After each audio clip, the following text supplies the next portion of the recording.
To remove the front lock cylinder in the CLK, we have folded the top down. Next we remove the headliner trim panel here, easily removed. It's just 4 T25 Torx bolts. I've loosened them already. Let's take them out all the way. I'll come around.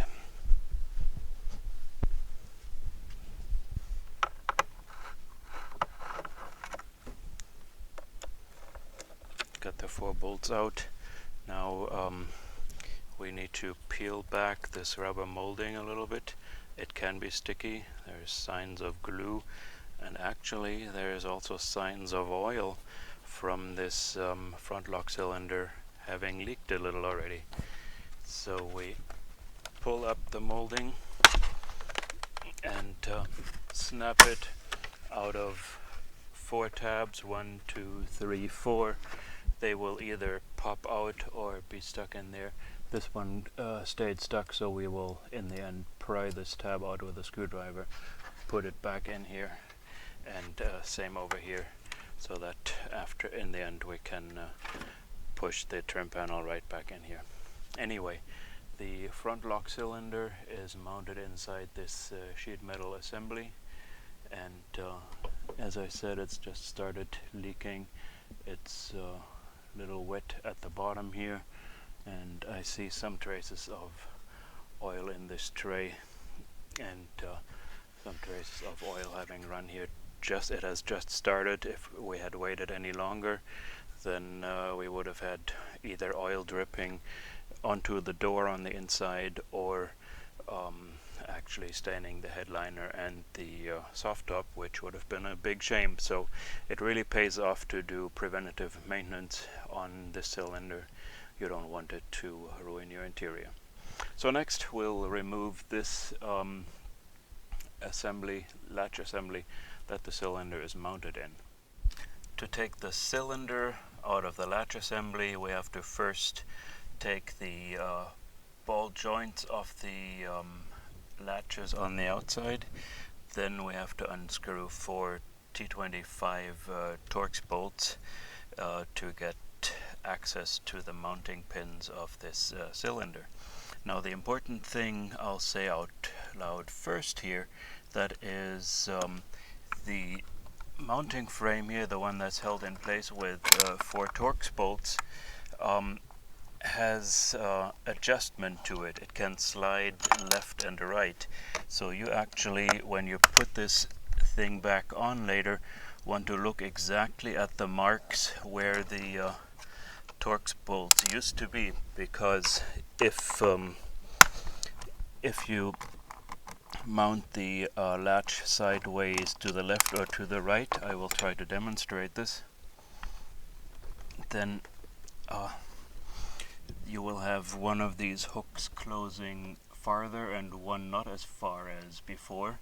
And what these hooks do is they latch the top into the windshield header, and one of these two triggers a micro switch. The micro switch then tells the computer the top is latched in the front. I cannot tell you on which side the micro switch is, because Mercedes changed the location of those switches during production, meaning some model years have them on the left side, some have them on the right side. So anyway, the important part is ultimately to put this latch assembly in exactly where the bolt marks were on it before. So we have the latch assembly loose already. Now to pop the ball joints off, obviously we could also undo these 4 bolts for these latches, but then there is more adjustment to worry about. Let's just pop the ball joints off. They have some hairpin style retaining clips on them. Let's see if we can get those pins loose. The tricky part really is to get a good hold of this pin and get its hold around the ball joint here undone. I'll come back to that one. Sometimes it's good to first do something else when you're kind of stuck on one side. So I got this one out, and I'll show you. It's a pin that goes on this side. It goes into the bottom of the ball joint, then it wraps around the collar. We have to undo that. On this side it goes into the top of the ball joint and wraps around towards the bottom. So this one, I think I'm getting lucky now, but I'll have to find that pin. It fell down somewhere around here, so be careful, put one finger above if you want to do the same method I used. Loosen this one, pop off this one. We have to move the latch mechanism to get this off completely.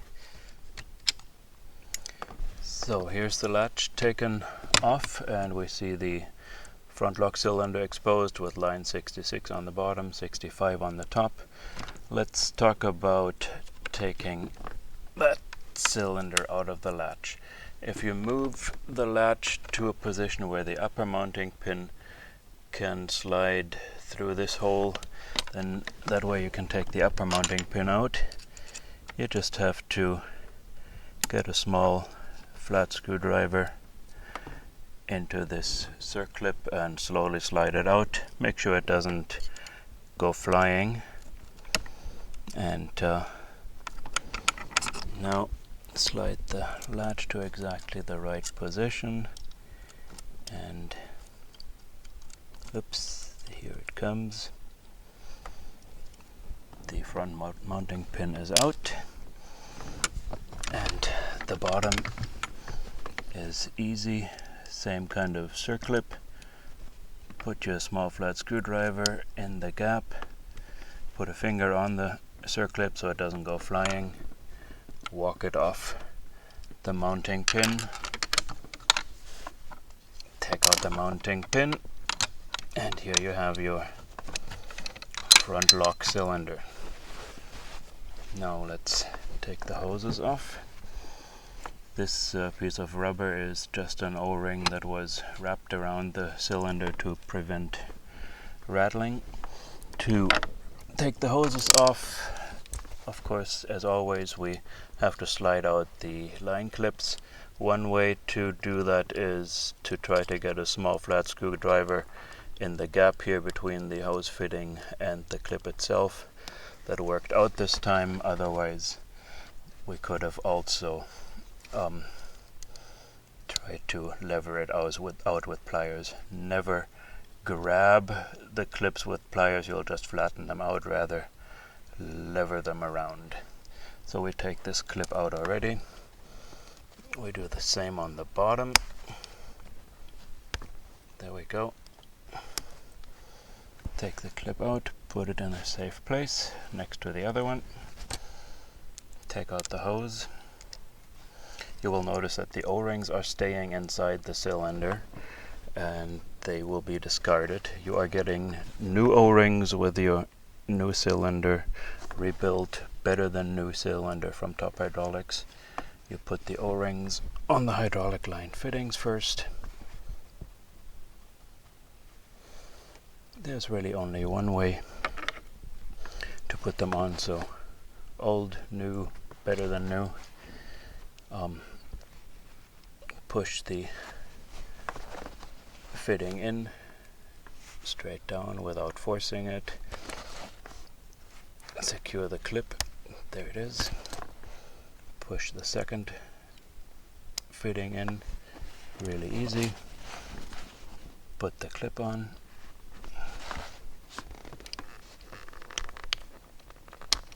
Secure it.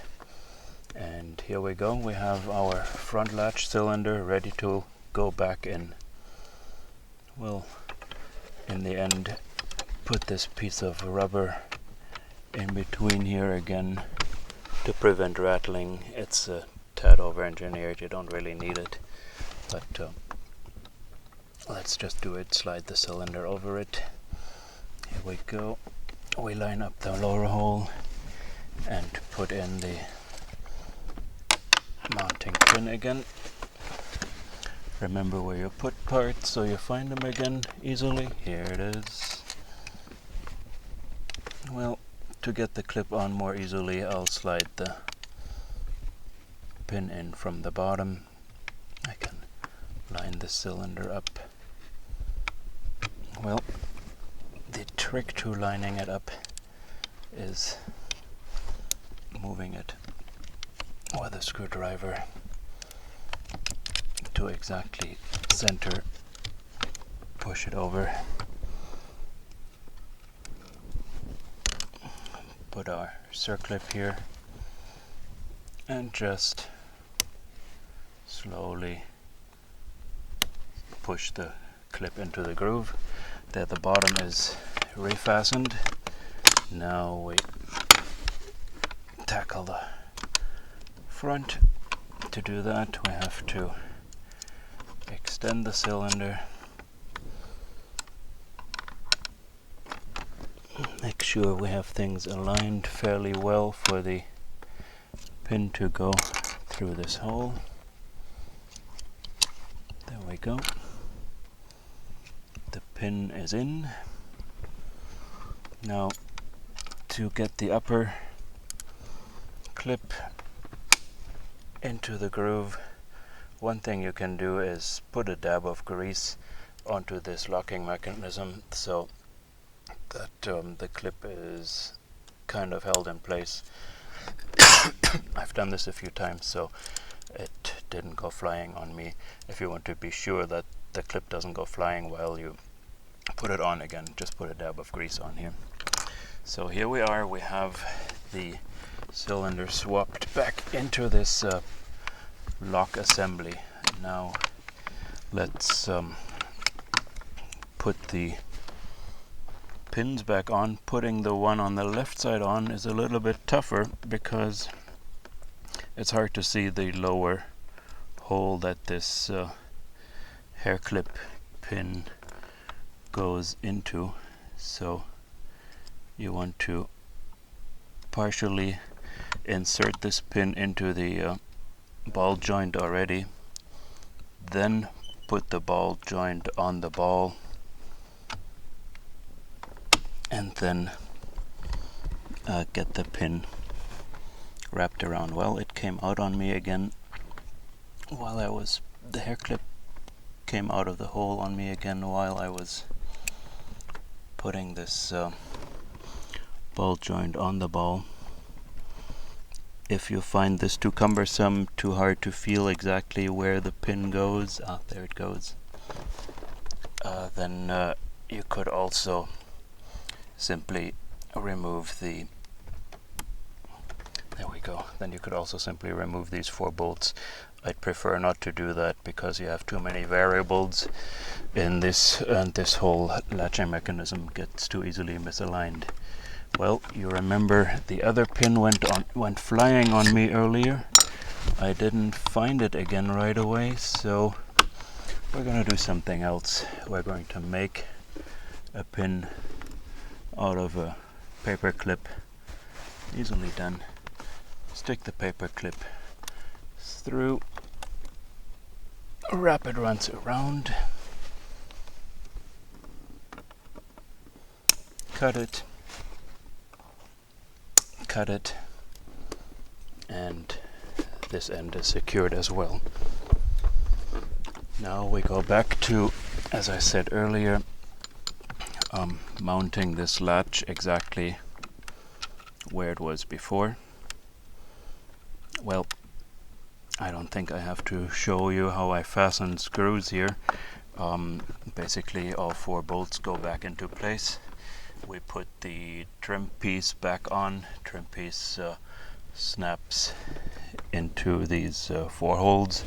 You have to pull the rubber trim back a little bit to snap it into place, and there you go. You have the full front lock cylinder removed and replaced, and better than new. Woohoo!